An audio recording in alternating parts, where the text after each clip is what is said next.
Yes. Trump and several of your Republican colleagues maintained that the operation over the weekend was only for a law enforcement operation. Does this war powers resolution go far enough to prevent all unauthorized military force, or would a law enforcement operation be a loophole for the Trump administration? Mr. Kaine. Yeah. If this had just been an arrest of Maduro to bring him back to the Southern District of New York to face charges on a valid indictment, I wouldn't have called this up for a vote.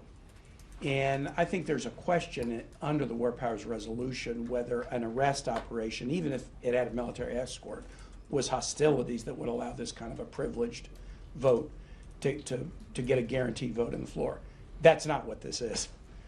Started in September, strikes against Venezuelan boats in open waters, and then the amassing of the Armada, and then the seizure of ships, and then the coordinated attack, 150 aircraft, and not just to extract the president, also to bomb military sites around Venezuela, the deposing of the government, the seizing of oil, the setting of conditions for future elections, and the promise that we're going to be there for years with the U.S. military enforcing a blockade in and out of Venezuela so they can't get anything in or out without our permission. This is not an arrest.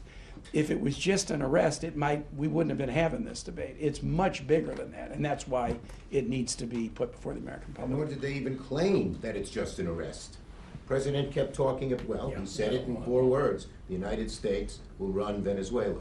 That's not just an arrest. Yeah, Tim, go ahead. 2 points. First of all, if any other country did this, the United States, that is, blockaded our shores, sent in a military force to apprehend a fugitive, we would view that as far from a law enforcement operation. We would view that, frankly, as an act of war.